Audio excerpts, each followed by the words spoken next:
Hey guys, what's up? Welcome to Sports Talk, man. We're back, man. Welcome to Sports Talk. I'm still outside watching my son practice. So you see me looking this way and looking that way. So on the ride home, my son is practicing right now. They're giving up for the season, right? They're here in training camp giving up for the season. So what I do is on the ride home, we talk about the stuff he's done great. So to capitalize on it, and the stuff that he could do better on. So I do look to pay attention when he's out to critique, to give my input. You know what I mean? So of course, he's out there. You know what I mean? So you got to make sure that hey, I was out there in the sun. I was out there in the sun. So I said, let me come in here and talk to you guys real quick. But the future of hockey is looking bright. It's looking bright. You have over 20 for the first time ever in hockey. You have 20 player of color in hockey for the first time, and you have 10 black players for the first time ever. So you look at it, the landscape is changing for hockey. It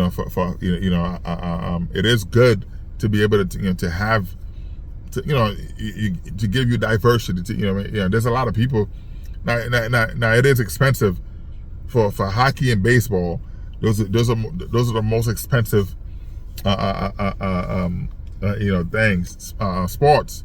When you put your kids in these programs, they're not cheap. Football, is one way. Whatever, you pay the money, okay. Basketball, the same thing, but hockey and baseball, those are they're very expensive, from the bat and everything, the gear, they're all expensive. You know what I mean? So looking at it, you're not getting players from the hood playing hockey.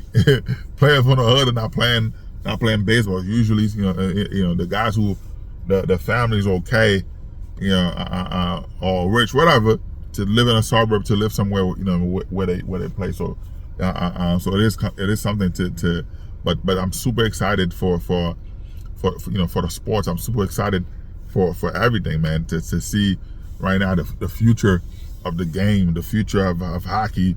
It's changing. It opened up a different. You have a different view for people who wouldn't normally watch hockey. Now now there are a lot of people who didn't watch golf. Right, there are a lot of people who didn't watch golf, and until Tiger Woods coming in, they started watching golf. But now hockey. I've been to a few hockey games, but the excitement, of course, hey, this is pretty good, man. So to see that,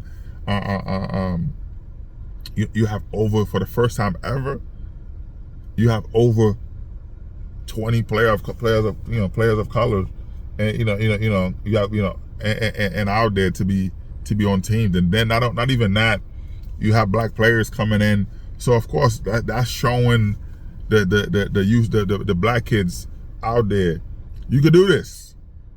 It's not, you don't have to be just basketball players. You don't have to be just football players. You know what I mean? Forget all the rapper stuff, man. Forget all that stuff. You know what I mean? You have an opportunity to showcase your talent. This is it. You could do that. So you can play multiple sports. So which is, for me, I told the kids, my wife and I, we told the kids, pick a sport, and I said, doesn't matter what it is, pick a sport. You're gonna pick a sport. You know what I mean? So you had one play football. Well, two now. You know what I mean? Two football, one soccer. Was a true football, by the way. The number one sport in the world. One volleyball. My 5-year-old. Gymnastic. So you gotta pick a sport. You're not gonna be in a house just not doing anything. You're gonna pick a sport. You're gonna make sure that this is something that you want to do. I don't pick for the kids. I don't pick for them. I make sure there's something that they want to do. But if that's what it is, we're gonna train. Because I play all sport, except hockey. Except hockey, I don't skate. So except hockey, I don't do it. But I play all sports. It doesn't matter what it is, man. I've done it. I've played it. And I just, I'm talking about successful at it. But anyway, man. So, but the future of hockey is super bright. It's super bright. Looking at the draft to see the player that they drafted, so to be able to draft, you got 10 black players now in the league. You have over 20 players of color for the first time ever. Man, it's a big thing. So I'm hoping that, it draw up the numbers, because the numbers were low. The attendance records were low for hockey. People weren't doing that at home. You know what I mean? So, but I'm super excited for that. So I hope they continue. I hope more black players, decide to join the sport. It's a beautiful sport to play. Because seeing it in person, and it's great. Just like, baseball is fun. You know what I mean? I know watching it on TV, it's not the same as you being in a stadium. When you are in a stadium, it's the fan interaction that's it's exciting. It's very super exciting, man. But it is a good thing that to see players, to see black players, minority players are joining, decide to play hockey, and they're playing at a high level.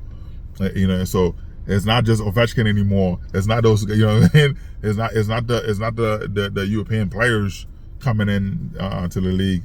It's not the Canadian players, anymore. It's not the American players anymore. It's not the Russian whatever. But now you have over 20 player of colors, to be able to come in, to say, hey, we can do this. You know what I mean? You had the Hispanic players, the Latinos, to say, hey, we could do this. You had the black players saying we can do this. So I'm hoping that transition with the with a lot of people to say, hey, let's let's do that. Because it is fun.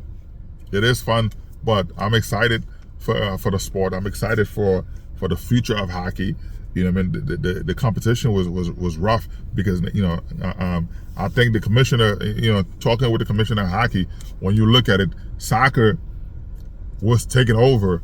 Even soccer was taking over hockey in terms of rating, in terms of attendance, and they didn't want to be the last man standing. Talking with the commissioner, talking with a couple of people, what they said is, hey, we need to start just the same what baseball did in the 90s and early 2000s. Baseball was dying. That's when that's when George Bush and them owned the Texas Rangers. Baseball was dying, right? What they did, they knew they said, hey, what sells? Home run sells. Ken Griffey Jr. was knocking it out the park. They were okay with juicing. They were okay with the Mark McGwire, Sonny Sammy Sosa's take a steroid. They were okay with that, because they wanted the big bomb. They wanted those home runs back to back. That's what sells. And those home run, Mark McGwire, Sammy Sosa, Ken Griffey Jr., all those guys saved the league. Saved the league. Hey, as a Yankee fan, right? I'm a Yankee fan. Do or die, man. There was a time I wanted Ken Griffey Jr. was one of my favorite players. Ken Griffey Jr. and Barry Bonds. I love how they play, man. Barry Bonds was to me, like an artist, like a painter. You know what I mean? It doesn't matter the stroke. He know how to get the right stroke to. He was a magician. No matter what was going on, the pitcher, the ball would slow down for him, and he was knocking it out, gone. But Ken Griffey Jr. was similar too. Now, when Ken Griffey Jr. was a free agent with the Seattle Mariners, and I thought, wow, this is an opportunity to get Ken Griffey Jr. But talking to Griffey, as a fan, I was disappointed, and I knew this. When Griffey was little, his dad played for the Yankees. His dream was to play for the Yankees with his dad. He loved the Yankees, but the love wasn't the same. Back then, for black players, it was difficult. the white players had their kids in the doghouse or whatever, you know, playing, doing whatever. Ken Griffey Sr. brought his son to be out there, and you know, Joe Steinbrenner is like, you know, get that. I'm not gonna say it, out of there. Get that, you know, get him out of here. Ken Griffey, you know, Senior was like, I don't understand, you know, why you singling me out? All these other kids are there. But he understood. He understood. Even when he was a free agent, he could have re-signed with the Yankees. He didn't, because he saw, hey,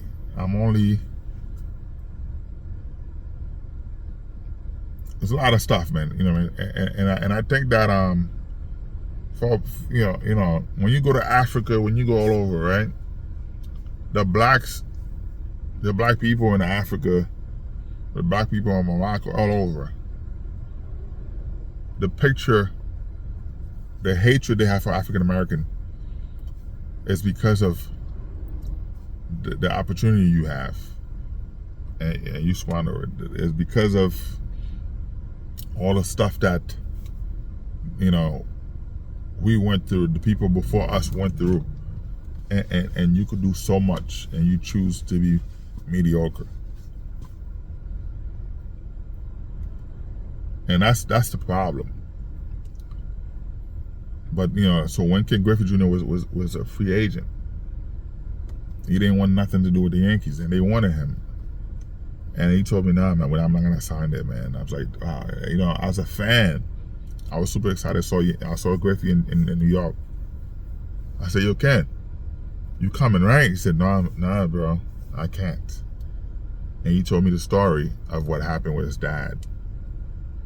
What the Yankees did to, you know, when he was a kid, to his dad, how they, you know, the treatment. It was rough. It was rough. And then there was another story where Barry Bonds, to me, is the greatest baseball player ever. I don't care. You could talk about steroids, you could do whatever. Who knows that the players back then didn't use steroids? With steroid, you don't have to be big. There was a story, you know, he said he had his father, talking to Barry Bonds, right? We were at Radio City, up front of the Rockefeller Center. I saw Barry Bonds say, I said, yo, Bonds, what's up? Hey, you know, he always calling me a big guy. What's up, big guy? You know what I mean? We would talk baseball.